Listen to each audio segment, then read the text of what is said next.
Now, really quickly, onto a piece of information. I want to give a shout out to James and Peter for kind of bringing this to my attention.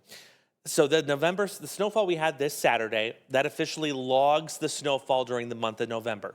Meteorological winter does not start until December 1st. So this snow, technically, if you broke down winter by as being December, January, and February, would not count towards the winter total, okay? So hang with me here for a second. So what I did is I went back and I wanted to see which Novembers had very heavy snowfall. Because again, this is unusual to get this amount of snow this early in the season. So we'll hang tight on this graphic and I'll have Alec take a full screen and really quickly so you can see. And then we'll come back and I'll point some of these things out. But here's what I wanted to show you. So November of 2018 was the snowiest November on record for us here in the Quad Cities. We had 18.4 inches of snow that month. Do you remember it? I know a lot of you in the comments when we posted this a couple days ago said, yeah, I remember 2018. I remember I was stuck at home and I couldn't get to work and the stores were a madhouse and the streets were a mess. Yeah, that was quite a year for us. I remember it too. I was working here. So check this out though. That winter, which would have been the winter of 2018-2019, because 2019 followed for January and February, what was the total winter snowfall then? It was 40.1 inches. That winter season that followed that heavy snowfall in November was a blockbuster for snow, way above the average total that we would see here in the Quad Cities. So what I've also done is I wanted to give you some more examples, because when we look at this data, we don't want to look at just one example. We want to look at a whole bunch of others to see, is there some kind of correlation?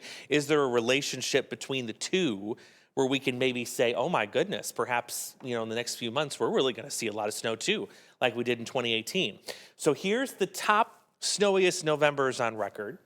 And of course, 2018 is the number one spot. The number two spot was 1974. We had 15.6 inches that November of that year, followed by 1925 at 10.8. 2015, that wasn't that long ago, 10 years ago, 9.9 inches. 1975 had the same, and here we are at 2025 with 9.2 inches of snow in the Quad Cities. Here's the correlation. This is what happened that following winter for these same years. So we're looking to see, are we seeing this same relationship between 2018, 2019 with these other really snowy November years? And honestly, there was only one year I found out of that bunch down here, those other years, that was above the average, and that was 1974, where we had 35.7 inches of snow for that entire season. That was 1974, 1975, by the way. The season, of course, spans 2 years. 1925, 1926 only had 16.9. 2015, 11.3. 1975, 76 had 11.2. And of course, we don't know yet for 2025 because we just entered December. The other interesting thing, and I didn't plot this on this graphic here yet. So there was a strong La Nina in 1975, the winter of 74-75. Neutral conditions in the winter of 25-26. Weak La Nina in 2016 and 2017, and a weak El Nino in 1975-1976. When it comes to what was going on here, in the winter of 2018-2019, we had a weak El Nino. Right now we have a La Nina, so the opposite of that. So we kind of have to throw out that aspect of what we saw back in 2019. But that certainly is an interesting case here where we had that early season snow in November, and then we still had quite a blockbuster snow to come for the following winter.